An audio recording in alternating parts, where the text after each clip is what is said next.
গাইবান্ধার সুন্দরগঞ্জে পাগলা কুকুরের কামড়ে জলাতঙ্কে আক্রান্ত হয়ে গত এক সপ্তাহে ৫ জনের মৃত্যু হয়েছে। এছাড়া জখম হয়েছে আরও ২০ জন। হাসপাতালে এখন তারা চিকিৎসাধীন রয়েছেন। এই অবস্থায় স্বাস্থ্য কমপ্লেক্সে ভ্যাকসিন না পেয়ে আতঙ্কে আছেন এলাকার মানুষজন। তাদের অভিযোগ যে ভ্যাকসিন কবে মিলবে এ বিষয়ে কোনো কথাই বলতে চাইছে না স্বাস্থ্য বিভাগ। অবশ্য জেলা প্রশাসক বলছেন যে বিষয়টি অত্যন্ত গুরুত্বের সাথে দেখা হচ্ছে।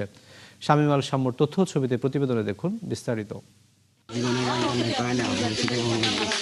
গত ২২শে এপ্রিল গাইবান্ধার সুন্দরগঞ্জে বজরা কঞ্চিবাড়ি এবং পাশের ছাপরহাটি ইউনিয়নের মণ্ডলের হাট এলাকায় একটি পাগলা কুকুর মানুষের উপর আক্রমণ করে।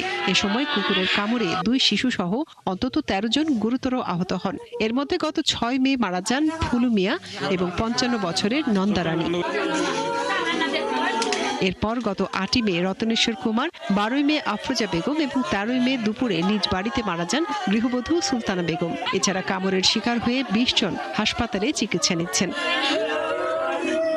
ভুক্তভোগীদের অভিযোগ, কুকুরের কামড়ে আহত হলেও গাইবান্ধার সরকারি স্বাস্থ্য কমপ্লেক্সগুলোতে কোনো ভ্যাকসিন ও চিকিৎসা পাননি তারা।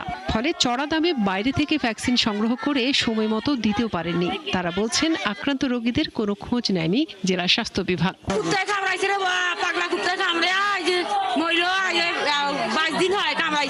গরিব মানুষ কিচ্ছু নাই, কালকে সারা বাড়ি তোলা চাউল টাউল থাকতে বাঁচি বলে আজকে গাইবান্ধায় নিয়ে গেল হয়, সেই জায়গার মধ্যে এখন তাই মারা গেল। এখন যে পরিবারটা মারা গেল, যে লোকটা মারা গেল, তার বাড়িতে এমন কোন সরকারি সহযোগিতা, এমন কোন ভ্যাকসিন কি কিচ্ছু তা পায় নাই, দেখতে বন্ধ আসেনি। এটা ভ্যাকসিনের ফালতু ভ্যাকসিন, আমার মনে হয় ডেট ওভার হয়ে গেছে।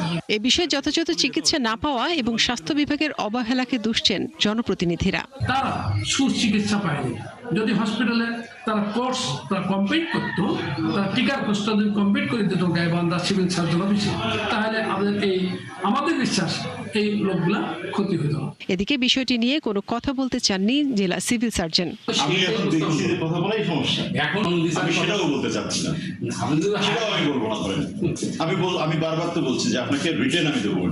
তবে জেলা প্রশাসক বলছেন বিষয়টি গুরুত্বের সাথে দেখা হচ্ছে এবং নিহত ও আহতদের পাশে আছে জেলা প্রশাসন। এই কার্যক্রমটা আপনার কুকুরগুলো, এটা শুধু সুন্দরগঞ্জ না, এটা সারা গাইবান্ধা জেলাতে যেন এই কুকুরের ভ্যাকসিনেশনটা করা হয়, এটার জন্য আমি লাইভ স্টক অফিসারকেও আমি এটার ব্যাপারে নির্দেশনা দিয়েছি যে এটা করতে হবে। পরপর ৫ জনের মৃত্যুর পর আতঙ্কে আছেন এলাকার মানুষ। দ্রুত ভ্যাকসিন সরবরাহ স্বাভাবিক করার অনুরোধ জানিয়েছেন তারা।